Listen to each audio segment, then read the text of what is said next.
Taps from WE Consulting, and I'm going to be presenting to you a short video interview on IFRS 10 Consolidated Financial Statements. A little bit of background to IFRS 10. Essentially, this new standard replaces an existing standard, IAS 27, together with its interpretation known as SIC 12. And the reason why the IASB felt it was important to introduce a brand new standard was they identified essentially three main reasons why the existing guidance within IFRS was perhaps not adequate.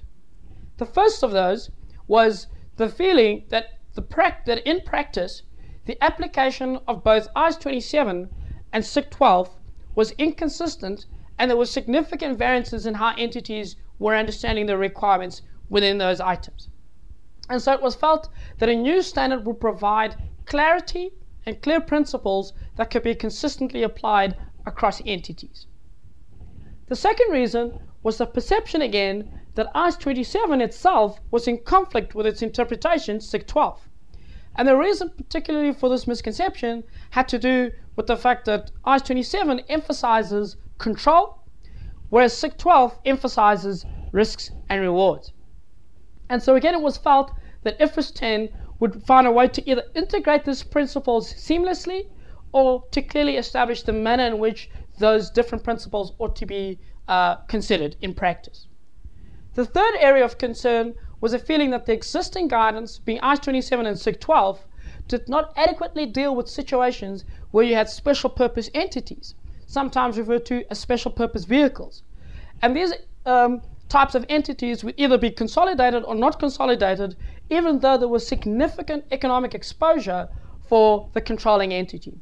And so it was felt that a new standard needed to make sure that the control definition, or whatever definition would be applied, would adequately capture this type of entities, either by consolidating them or requiring appropriate disclosure for them.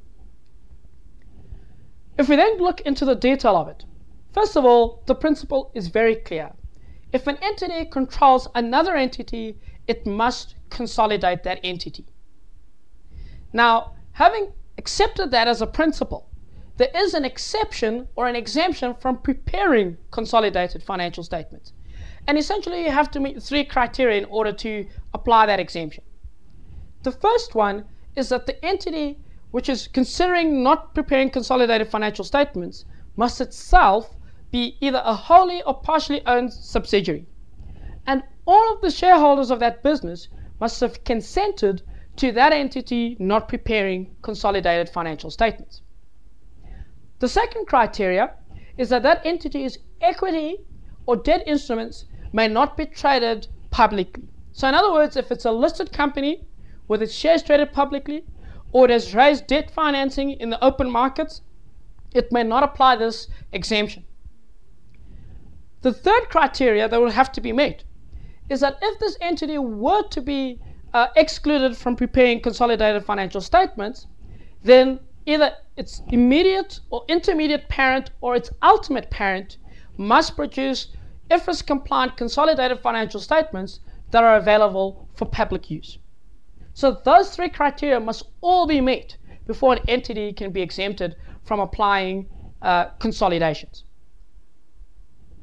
Finally, there is no special exemption that exists for venture capital companies or entities that routinely invest in other entities as part of their daily practices or businesses. The key definition in this new standard is obviously control, and the definition reads as follows. An investor controls an investee when the investor is exposed or has rights to variable returns from its involvement in the investee and has the ability to affect those returns through its power over the investee.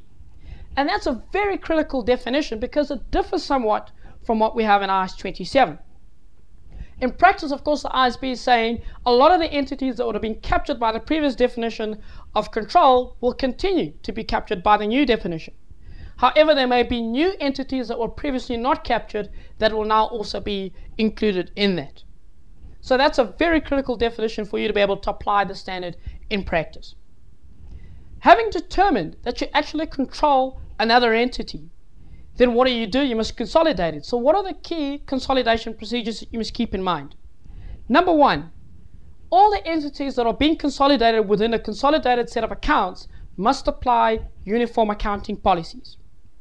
Secondly, any intercompany transactions must also be eliminated in the consolidated financial statements, as well as any intercompany balances that remain at the reporting date. Thirdly, non-controlling interests, sometimes referred to as minority interests, must be presented as part of equity, but separately from the owner's equity interest.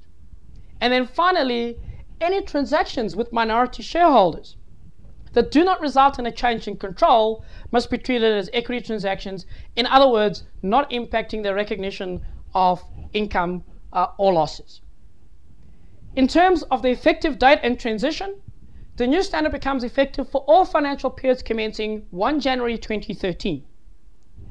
In terms of the transition, the requirements of this new standard is fully retrospective. In other words, you must apply it in the first year, being commencing 1 January 2013, and you must apply it to the earliest period of comparatives that are presented in those accounts.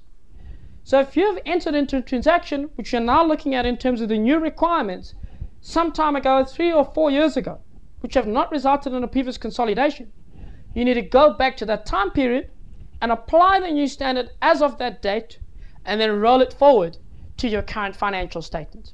So it is quite an onerous requirement. The ISP has, however, given a further exemption or a bit of leniency in terms of their transition, and what they've said is that if it is impracticable for you to do so, then you must apply the requirements from the earliest date from which it is practicable to do so, which may be from the current financial reporting period.